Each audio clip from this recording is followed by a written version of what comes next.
Pac-12, why not push it back a month? Why not just wait? If you're not ready to say, yes, we can play now, can you definitively say in a month from now, we couldn't play an 8-game conference season, crown a champion, and be a part of the national championship process? Listen, I do applaud them for making this difficult decision. As I said before, everyone involved to take snaps to play college football, and they had to make the brutal decision of saying, no, we can't do it. But what's the harm in waiting just another month or so and seeing if we can put together a condensed schedule to have all 5 power conferences, if you will, involved in this process? I would say, Todd, it's because the health experts and science says that's likely to be impossible.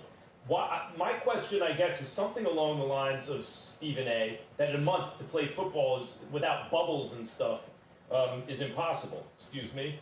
Mic fell. Sorry about that. Mic fell. I would say that the answer to that, why not just wait a month, is because according to health and medical experts and the science, it appears impossible without a bubble. Dr. Fauci came out and said, even on a professional level, if you want to play football, you have to have a bubble. Otherwise, can't do it in a pandemic. My question is something along the lines of Stephen A's. Why do you think, what's the difference? Is it regional? Is it political affiliation where one region is more susceptible to kind of wishful thinking? Go ahead.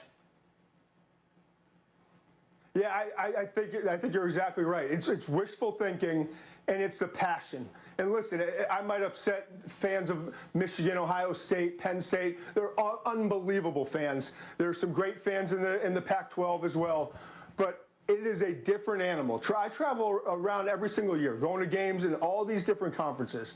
It is a different priority in the southeast of the United States, in the south, and in the southwest as well. It really is, and that's the bottom line. I'm convinced of that. No one's going to come out and say it, but you're hearing all the coaches come out in the SEC. You're hearing everyone come out and say, you know, we're going to play, we're ready to play, and a lot of the Big Ten coaches were saying the same thing. We heard from Jim Harbaugh, Scott Frost as well. So the passion is all there, but in the South especially, it's just different. The priority is different. There's so much more pressure, and I think that's why the ACC, the SEC, the Big 12 are sitting there with their decision makers saying, we're getting the same medical information. Because I know this for a fact. The medical doctors are meeting on a weekly basis, all 5 power conferences. So that same medical information is there, and I think they're just hoping and holding out and knowing that the pressure is so great to play football that they may look at all the information, the same information that the Big Ten looked at and the Pac-12 looked at and said, you know what, we understand it,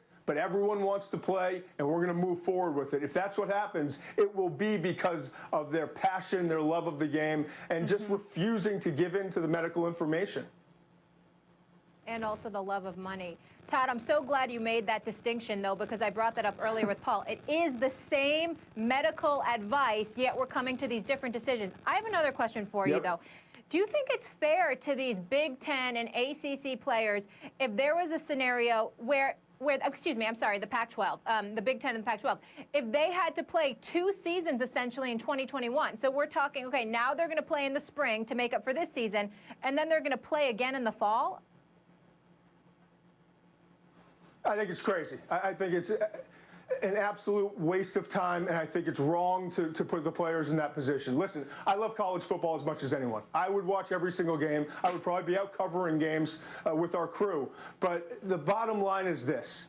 You can't ask young men, grown men, whatever it is, you can't ask